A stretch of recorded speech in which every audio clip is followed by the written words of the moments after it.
El Ambigú.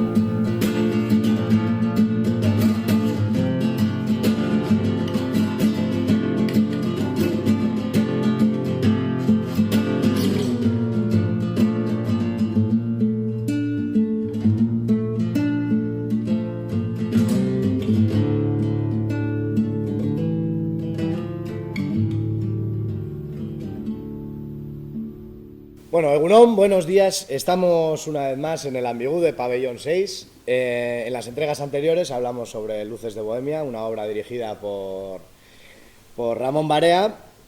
Y esta vez nos toca hablar de la nueva producción de la compañía joven de Pabellón 6, que es Rey desnudo, chico muerto, que la tendremos en cartelera lo que queda de marzo. Y está dirigida por Íñigo Cobo. Está dirigida y escrita por Íñigo Cobo, que le tenemos ya aquí. Aquí estoy. Egunon, Íñigo. Egunon. Bueno, por fin conseguimos grabar, hemos tenido una gran aventura, que si lo hacemos a primeros de marzo, a finales, a mitad, que y, si hay... Y aquí estamos en agosto. Y aquí estamos en agosto.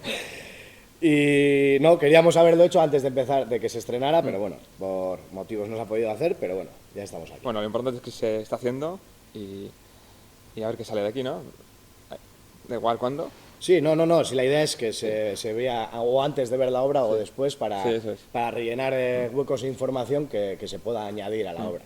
Así que nada, lo primero nos cuentes un poquito, Íñigo, tu recorrido hasta aquí, cómo llegaste al mundo del teatro, del cine, que también has tocado, y cómo has llegado a escribir y dirigir esta obra en la compañía joven.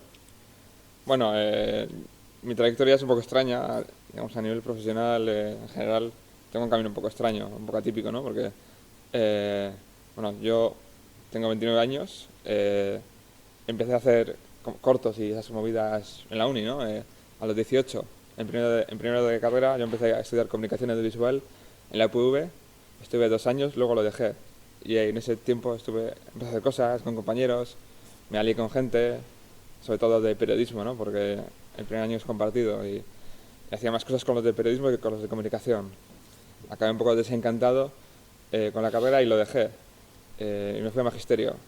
Entre medias había pasado cosas, ¿no? Me habían dado un Erasmus a Dinamarca. Ya me había empezado a trabajar en una asociación con niños y así. Y dije, ¿qué hago? ¿Me voy a Dinamarca o me cambio de carrera? Y mi vida cambió mucho porque en ese verano conocí a gente con la que luego empezaría a hacer el Festival de Santurcine, que este año cumple 10 años. Entonces, hubo ahí una encrucijada de vida que tomé una decisión que yo creo que si me hubiese ido a Dinamarca estaría en otro mundo, ¿no? No sé qué estaría haciendo. Entonces, una vida paralela. Entonces, bueno, yo hice cortos, luego he hecho documentales, he hecho varias cosas. Al teatro casi yo llego de casualidad, ¿no? Es accidental. En esa vocación de escribir y hacer cosas, contar movidas, pues empecé a escribir teatro. De hecho, me dieron una beca de nuevas dramaturgias que organizaba Donostia Cultura en aquel momento, porque era la capital cultural, se creó eso, que sigue. Entonces, mi primer contacto con el teatro casi fue con una beca de dramaturgia. Yo no había escrito teatro, nunca, y me dieron esa beca. ¿Habías escrito cortos? Sí, eso es. ¿Largo? No. He hecho 2 documentales largos. Generación y todo, que era sobre escorbuto, y La vida en el centro, que era sobre exclusión social. Entonces eso, escribí una obra en esa beca, luego había hecho un breve también, que estuvo en Pabellón, y bueno, entonces llegó otra encrucijada en mi vida en que empecé a hacer audiovisual y teatro, ¿no? Y ahora llevo ya...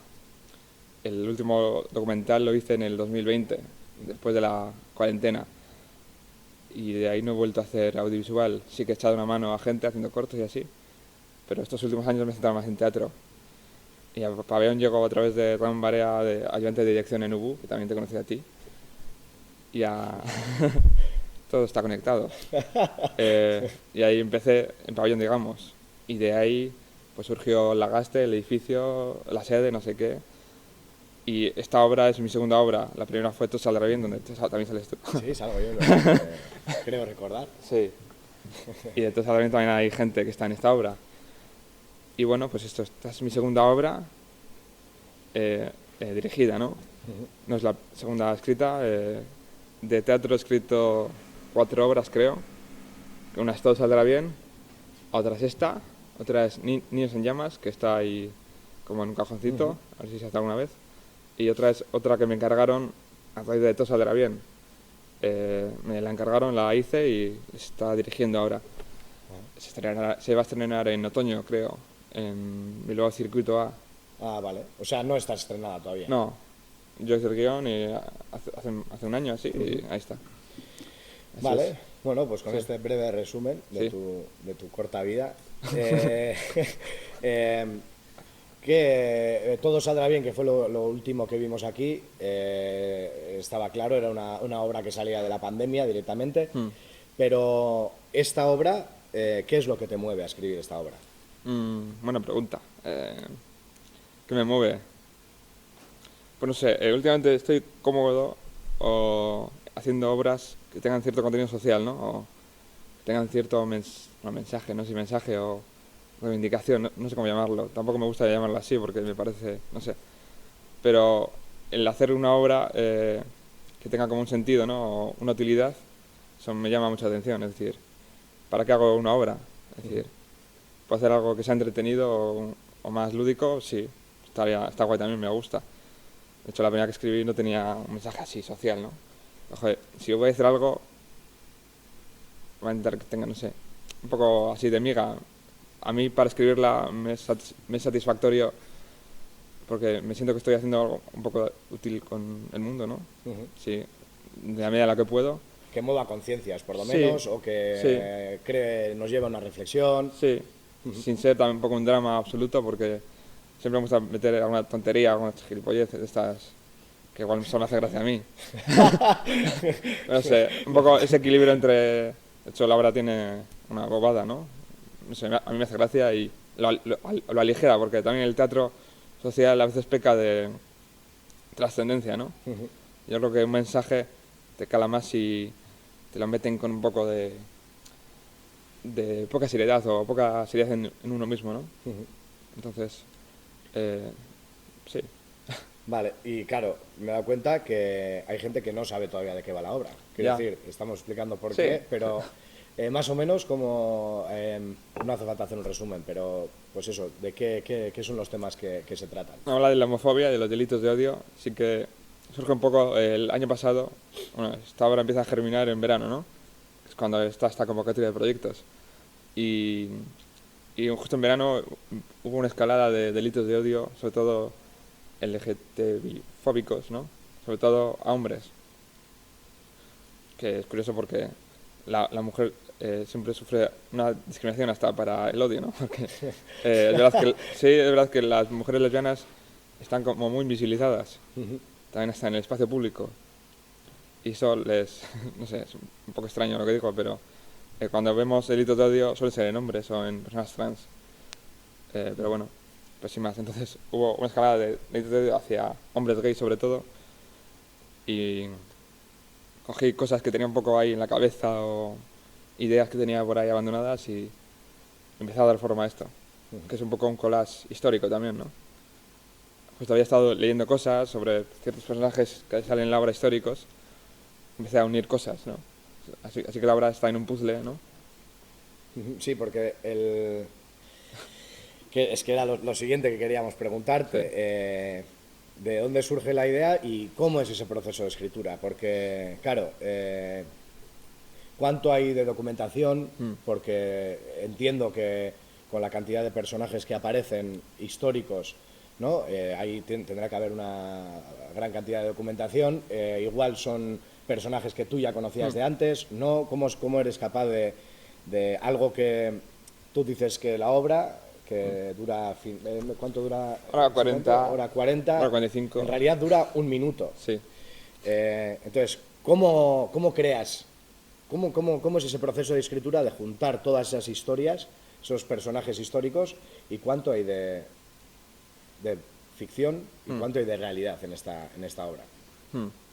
Eh, bueno, ahí obviamente eso, está el presente, ¿no? Que es el año 2016, que a su vez está en histórico, ¿no? Porque, digamos, estamos marcando el núcleo de la obra en un año concreto. Entonces, de alguna manera, eso ya es pasado. Entonces, de hecho, el 2016 sucede la obra a raíz de un ataque terrorista, un ataque homófobo, un ataque muy violento que hubo en Orlando, en Florida, que un tipo mató a 50 personas de un bombardamiento, ¿no? Por eso sucede en el 2016, es un spoiler, pero bueno, da igual. Entonces, es el punto de partida. Sí, está el núcleo central que es ficticio, ¿no? Son personajes ficticios que a su vez tienen deliberadamente nombre y apellido, ¿no? Se les intenta dar la mayor humanidad posible o autenticidad. Se les intenta dar una personalidad que lo veas y dices, joder, yo puedo conocer a esta persona, ¿no? Y a su vez, cada personaje tiene una contraparte histórica de un personaje que ha existido. Bueno, todos menos el de Cristiano de Zola, que es John Casamayor, que está el actual, y el pasado, que es como su tío. La verdad es que no existió ese personaje, pero a su vez encarna a gente de verdad, ¿no? A víctimas del VIH que existen, o que existieron, que murieron. Entonces, ¿cuál era la pregunta? No, ¿cómo eres capaz de enlazar todas esas historias, ¿no? Como estás hablando del 2016, te vas al Imperio Romano, vuelves al 2016, vuelves a hacer un cambio al siglo XX, quiero decir, lo tienes todo pensado, empiezas a escribir y, ostras, voy a meter esto, ahora me encaja tal. Hombre, Marco, bueno, cuando empecé a escribir, la idea de tal fue en verano, en agosto, por ahí. Luego yo estuve escribiendo de octubre a noviembre, diciembre, ¿no? Como un mes y medio de escritura. Y entre medias, pues un poco vas pensando también. Yo tenía los personajes, yo también, a la hora de escribir, es un poco extraño. Bueno, el otro día dije que lo primero que me sale es el título, ¿no? Y el título voy rogando. Luego están los personajes, entonces yo muchas veces, bueno, tenía el conflicto, ¿no? Quería que fuese una pelea en un parque. Y luego tengo los personajes. Y conociendo a los personajes, les doy como... Intento trabajar en ellos, su personalidad, su biografía, ¿no? Y teniendo el conflicto general y los personajes, ya voy construyendo la historia. Entonces, casi que son los personajes los que te dictan la historia. También hay como un proceso de maduración, ¿no? No sé si se puede explicar o si tiene sentido, pero casi que los personajes te van dictando la historia. Eso no es una historia tampoco tradicional de planteamiento no de desenlace, que viaja mucho en el tiempo, tiene una estructura extraña, no es una estructura clásica, ¿no? Digamos, o de escuela, es una cosa, también un collage, ¿no? Son como momentos. Por llamarlo un teatro contemporáneo, No sé, ¿no? Ya que no sabemos cómo definirlo. Sí, puede ser. Sí. Vale. Y eso, por ejemplo, los personajes, estás hablando de los personajes que supuestamente están en la actualidad, pero ¿sabías que querías hablar de esos personajes? Quiero decir, tú te pones a escribir y ya sabes que vas a hablar del Heliogábalo, sabes que vas a hablar de El Rey Desnudo. Sí, digamos que el histórico es una extensión del actual, es decir, coexisten, ¿no? Digamos, por ejemplo, el personaje de John Zabalbide y el Heliogábalo son como el mismo, de alguna forma, ¿no? Solo que uno vivió hace 2000 años y el otro vive en Bilbao de ahora. Es como una reencarnación casi, ¿no? De alguna forma, si se puede entender así. Y a estos personajes los descubrí pues, investigando, a veces me los encontré de casualidad. Cuento mucho que el de Federico II lo descubrí en Berlín, hice un free tour de estos, de los del paraguas, ¿no? Sí. Que cuando acabas tienes que darles la voluntad. Y bueno, pues te hablaban de Berlín y tal. Y justo, es que me acuerdo de cuando nos hablaban de Federico y me llamó mucho la atención la historia y ahí se me quedó en la memoria. Luego cuando surge este proyecto, pues me acuerdo de Federico, ¿no? Por ejemplo, también la escritura también tiene mucho de espontáneo, ¿no? Por ejemplo, tiene mucho peso Like a Prayer de Madonna, que es una canción que todos conocemos, ¿no? Pero cuando estaba escribiendo, fui a Barcelona unos días, también es un poco absurdo. Y, cuenta, si es absurdo. Bueno, Barcelona es muy caro, ¿no? Entonces salíamos ahí a la noche, bueno, era COVID, cerraban a la 1, no me acuerdo. Entonces, íbamos a varios bares a tomar algo y tal, y un amigo mío le encanta la azotea de un hotel súper caro. O sea, ¿por qué vamos a ir a este puto hotel que vale 10 euros el gin tonic, ¿no? Bueno, ya había ido en julio a Barcelona. y habíamos descubierto un bar que era súper barato. Entonces, vamos a este bar, que sé que nos gusta, pero el cubata vale 6 euros. Y es una mierda de bar, de hecho había sangre en la pared, algo así. Y estamos ahí tomando... ¿En el hotel o en el bar? No, en el bar, Vale. el bar barato. Entonces, el bar empezó a sonar Like a Prayer. Y dije, hostia, estaba yo escribiendo la obra. Y dije, me encaja muy bien esta canción. Entonces, voy a usar Like a Prayer. Empecé a investigar y me conectaba genial con la escena que quería, ¿no? Porque está aquí John, se está riendo. Entonces, el personaje de John muere en el 89 y la canción es del 89, entonces, joder, es perfecta la canción. Y habla de la religión y ese personaje está vinculado a la religión, entonces es brutal la canción. Es que pareció caída del cielo. Así que estaba yo en el bar de Barcelona barato, que valen 6 euros el gin tonic. Que como no han patrocinado el programa no vamos a decir el nombre, pero No, bueno, no, no. Pues si vuelvo a Barcelona, volveré a ese bar, porque económicamente es mejor. Vale, eso sobre el proceso de escritura. Sí. Luego, algo que, cobra bastante importancia, la escenografía, porque es verdad, porque es muy llamativa, pero encima los personajes juegan mucho, ¿no? En esa estructura que se ha creado. ¿Es una idea tuya? ¿Sabías que querías esa estructura? ¿Se ha ido creando por necesidades de movimiento en el escenario? ¿Tiene una simbología especial? Tengo oído que querías en un principio incluso llegar desde el escenario con trepaderas que llegaran al público.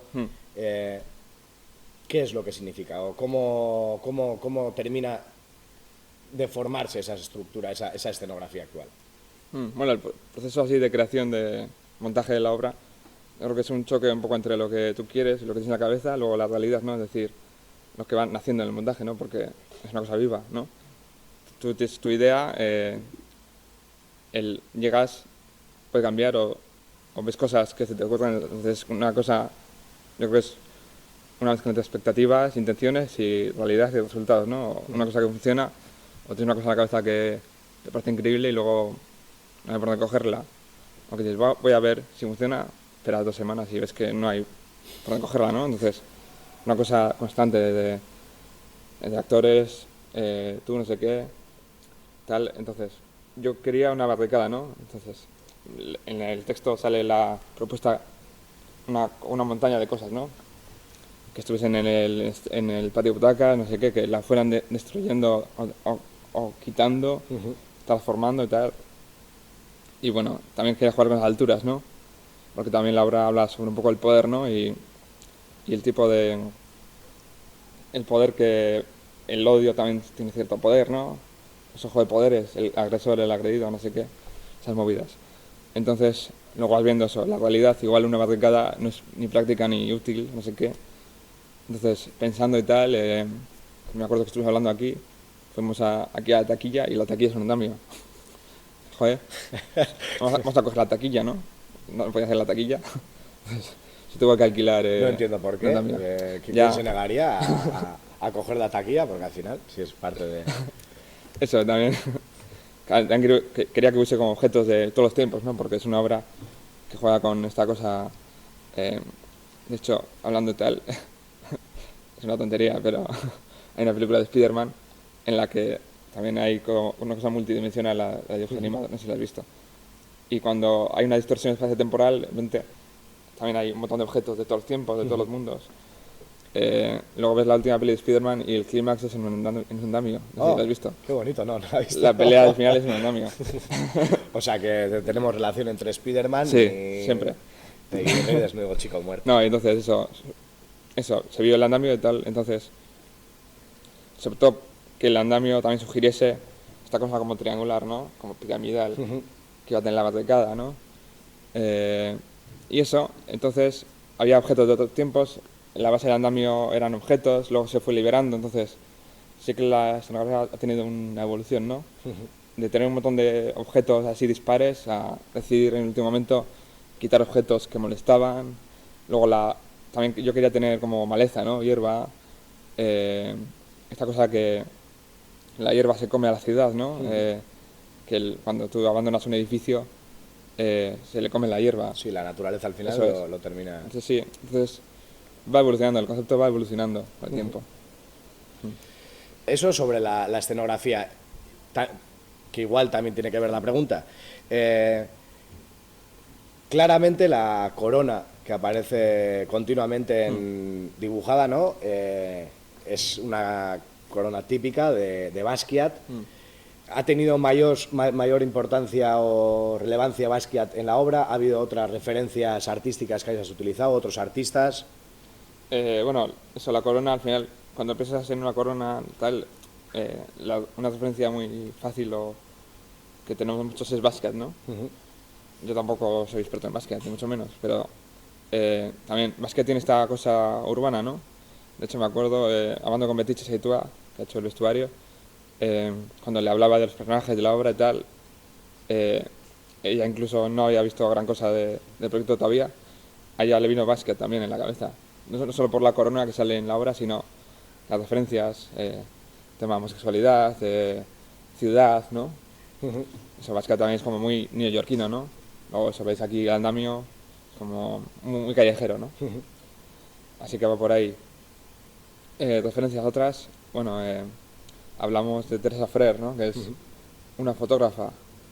Bueno, Teresa Freer tampoco es conocida como la fotógrafa tal, ¿no? De hecho, la foto que se hace referencia en la obra, que es David Kirby en su lecho de muerte, la hizo ya mientras estaba en la universidad, es decir, era una mujer todavía en formación, ¿no? Luego se ha dedicado tal, pero es como de sus primeras fotos, que ganó el WordPress Photo y así. Luego se usan estampas, muy de vez en cuando la obra también juega eso con estampas, ¿no? Se ve la piedad en un momento. También la piedad es una referencia muy universal, ¿no? Que se usa mucho. Se usa con la muerte de Christian, que ya el propio nombre de Christian está premeditado, ¿no? Después de Christian, ¿no? Está el Christian actual y el Christian que murió, ¿no? Y la vida del Christian actual está condicionada por ese después. Entonces, que él cree una figura de Jesucristo también tiene su significado, ¿no? También Helio Gábalo en un momento tiene una pose que asociamos al emperador romano, ¿no? Ahí tumbado en la cama, ¿no? Vale. Has dicho que el vestuario lo ha hecho Betiche. Sí. La escenografía no hemos hablado, pero la ha hecho María Casanueva y Susana Casanueva Díez, sí. Y Susana Díez. Sí. Vale, y ya estamos. No nos quedan muchas más preguntas Bueno, así. la por música hacer. tiene mucho peso. La música la ha hecho Xavi Barrutia, Vale. el gran Xavi, que la música tiene mucha presencia en la obra, digamos. Le da texturas, le da una cosa también muy especial. La verdad es que el trabajo que ha hecho Xavi es muy guay. A Xavi yo le conocí, de hecho, con Xavi hice mi primer breve, que también era mi primera obra, ¿no? Oaxaca en dos, que de hecho se actuó aquí mismo. Pero aquí justo estuvo Xavi y Carmen actuando en Oaxaca, que es donde le conocí, que de hecho, hilando, a Xavi le conocí por John, porque John iba a actuar en Oaxaca y no pudo porque estaba muy ocupado, como siempre. Y de hecho, John me dio un montón de números de alumnos suyos de Artevi, que entre ellos estaba Arnaz. Entonces, que está... Vaya, y no cayó Arnaz. No, cogí a Xavi, eso me dio como a elegir y tal, y por perfil Xavi encajaba muy bien y eso, Arnaz, de hecho creo que ese número lo tuve desde ese momento, ¿no? Pero bueno, sí que eso cuando estaba preparando la obra, Xavi es músico, ¿no? De hecho, tiene un grupo Silitia, que está ahí muy emergente y muy guay. Y sabía que lo que yo quería para la obra, Xavi a nivel de sonidos podía conseguirlo y lo ha hecho, vamos. Vale. Vestuario Betiche, escenografía María y Susana. Sí. Xavi la música y el espacio sonoro, Sí. que ahora se dice mucho. Y luego, aparte de estas personas que están siempre detrás de todo el proceso, como los iluminadores o... Sí. Habéis tenido apoyo y habéis tenido contacto con diferentes asociaciones, ¿no? Y habéis estado con la Sí. asociación T4. Está con T4, con Aldarte, que han facilitado la exposición que está ahora en Pabellón, que es sobre el lesbianismo, nos parecía una forma interesante de complementar la obra, ¿no? Porque la obra está muy centrada en hombres. Entonces, darle ese espacio también a la mujer, que también está en la obra, pero en menor medida, era interesante que la exposición complementase la obra. Y yo creo que se ha conseguido. Luego con Sinegoa, que hemos también hecho cosas y tal, ha estado parte de la programación de este año. Eso, ¿cómo ha sido eso? ¿Cómo ha llegado esta obra a ser parte de esa programación? Hombre, Sinagoga y Pabellón siempre había habido como un intento de colaboración, ¿no? Algún amago durante los años, por lo que contaba Irene, nunca había podido ser. Justo esta obra por la temática, justo además pasó también la coincidencia mágica de que la obra se estrenaba durante el festival, que mira que es casualidad, ¿no? Entonces hablamos con Sinagoga, les contamos la historia, tal, les moló mucho, tal, hablamos, les pasamos el texto, no sé qué, y hubo un coloquio con Pau Guillén, que ha sido hasta ahora el director, y eso, se ha integrado en el programa, y guay. Vale. Con T4, bueno, eso, a la hora de hacer el montaje, el proceso de ensayos, yo creo que siendo la obra que es, bueno, a mí en general, si hago más cosas o lo que sea, yo creo que los actores reciban de fuera algo que apoye o pueda ayudarles a ellos, es útil, ¿no? Entonces, con Gorka Chendia, que ha sido el ayudante de dirección, me comentaba, oye, estaría guay, hay muchas asociaciones que velan por cuestiones LGTB, estaría guay que viniesen al proceso para acompañar o dar algo de feedback, ¿no? Por ejemplo, el SIDA, se nos queda igual, bueno, está a la vuelta de la esquina, está muy presente el SIDA todavía, parece que ha desaparecido, pero en la obra está presente, entonces hablamos con T4, vinieron, nos plantearon además, en su punto de vista a la hora de trabajar, si les interesa unir generaciones, ¿no? Es decir, esto planteaba Marco, que es parte de la asociación, que viniese él, que tiene como 50 años, y una persona joven, porque las experiencias son muy diferentes, de cómo alguien diagnosticado en el 2020 puede vivir el VIH y como alguien que lo tuvo en los 90, cómo ha cambiado el mundo en 30 años. Entonces, nos contaron, fue muy emocionante, de hecho, fue una cosa muy bonita. Y cada uno contó su experiencia y su vida, ¿no? Y yo creo que nos ayudó mucho para dar más sensibilidad o más detalle a las cosas que contábamos. Sí, porque partimos en la obra de una agresión homófoba, pero no es el único tema, ¿no? O sea, esta relación con T4 no es porque a ti te ha apetecido, sino porque también es uno de los temas centrales de la obra, ¿no? Eso es. Es curioso que, habiendo sido protagonista en la historia del SIDA en los últimos años, como hoy en día no se habla prácticamente nada. Cuando leí la primera vez me sorprendió que, joder, se me había olvidado que eso existía, ¿no? Porque nadie lo habla. O sea, Sí. me sorprendió que decidieras hablar sobre eso, ¿no? ¿Fue algo más fortuito? ¿Ocurrió y bueno, pues me encaja? ¿O era un tema que desde el principio querías, quiero decir, cualquiera de las dos opciones es buena? Ostras, pues puedo hacer esto, o surge y aparece, ¿no? Pero me parece curioso, si ya querías hablar sobre esto, hacer referencias, o ha sido algo que ha ido surgiendo por esa historia, que el bagaje que te dan los personajes durante la escritura. No, era una decisión, quería hablar de eso porque justo el año pasado, en el 2021, fue el 40 aniversario del primer caso de SIDA, 40 años. También me chocaba en contraposición con el COVID, ¿no?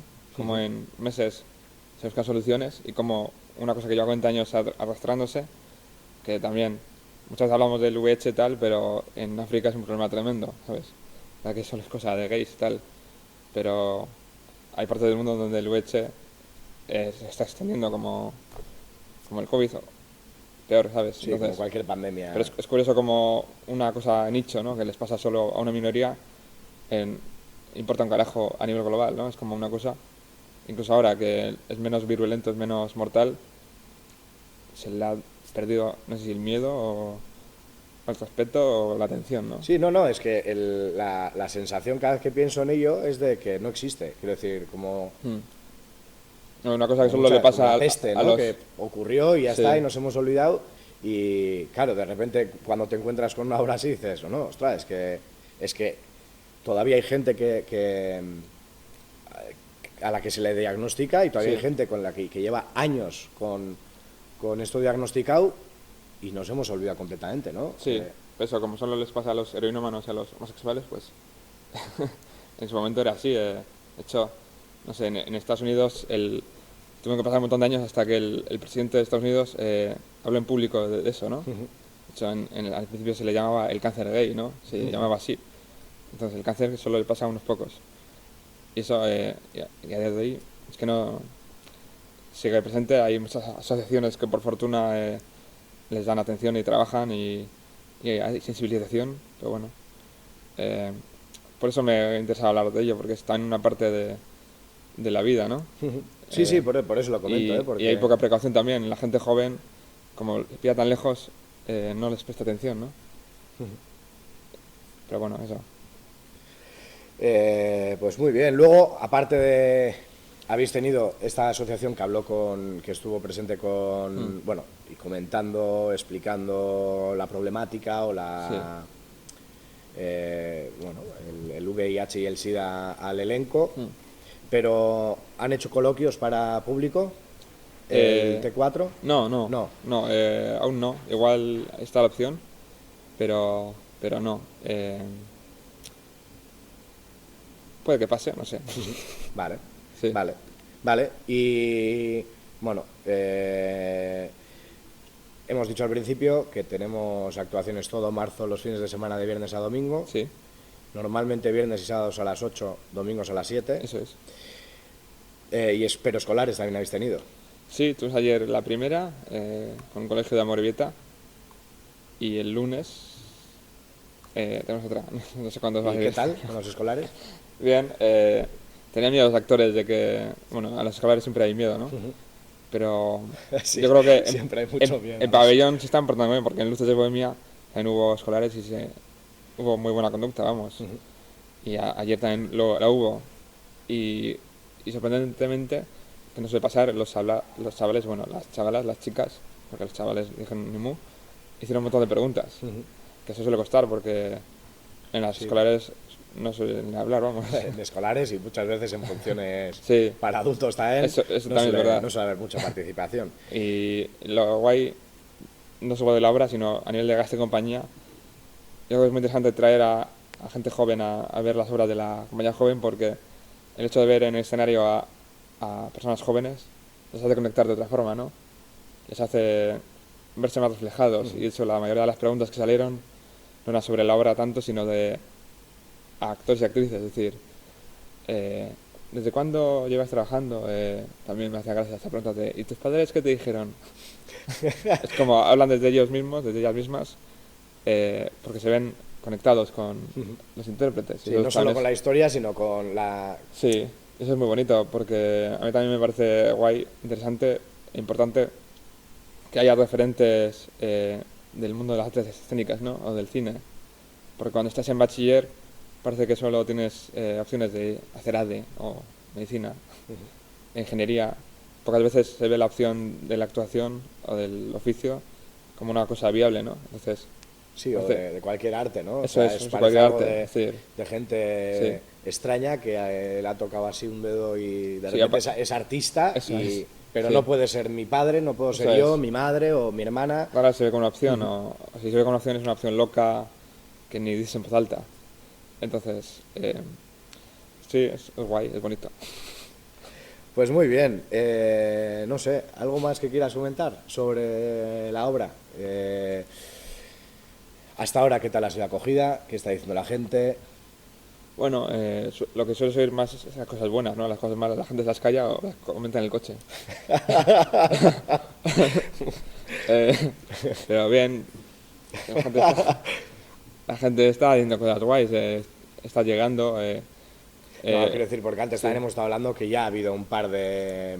O sea, no solo el público que después comenta en el Ambigu o personalmente te dicen, sino que sí que ha habido un par de recortes de críticas. Sí, me ha sorprendido gratamente que críticas así profesionales la hayamos hecho como pleno, ¿no? Digamos, en Bilbao hay un número muy limitado de gente así que opine y esa gente ha opinado y nadie ha dicho que sea un engendro de obra, entonces es bueno, ¿no?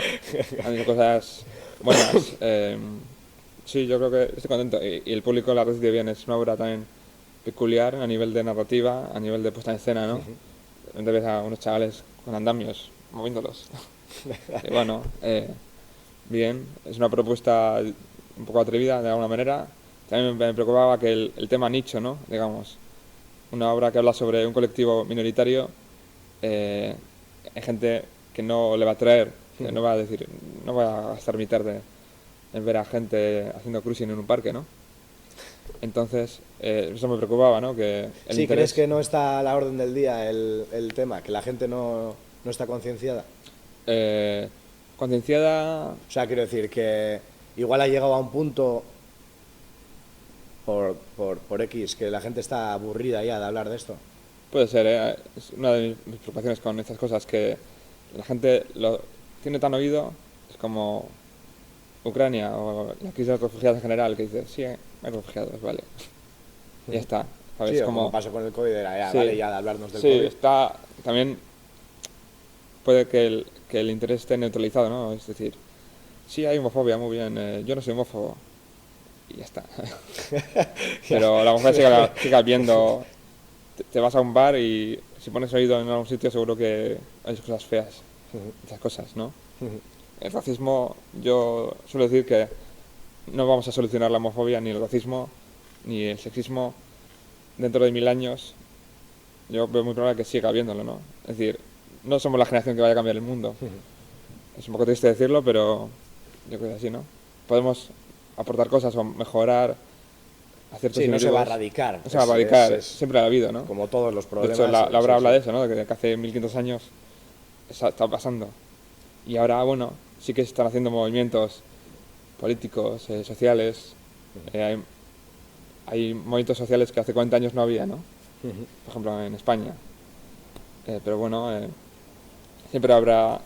Porque también siempre pensamos en las capitales, ¿no? Siempre pensamos que todo es Barcelona o todo es Bilbao, que la gente es muy abierta de mente. Pero hay gente en otros sitios que por muchos motivos su visión del mundo es concreta y es muy difícil cambiarla. Que yo no digo que sean malas personas, ni mucho menos.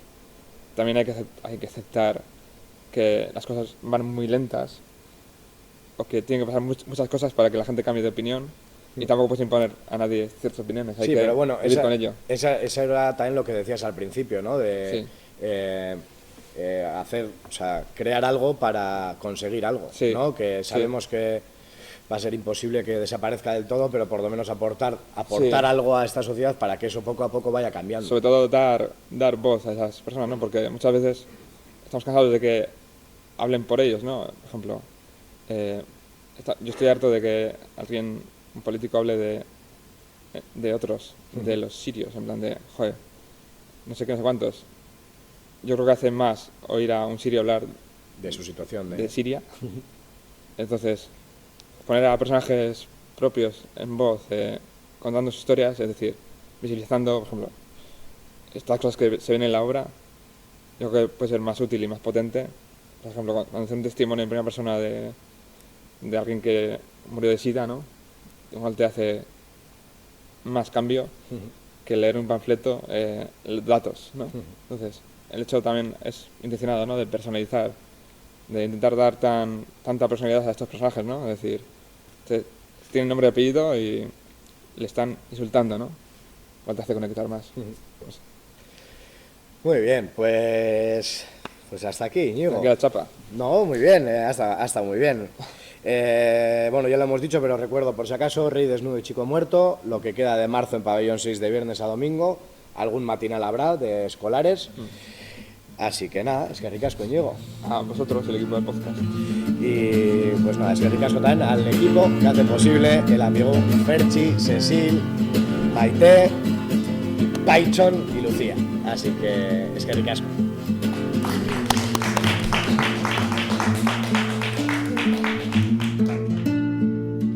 te ha gustado, dale a me gusta, suscríbete al canal y comparte teatro con tus amigas y amigos.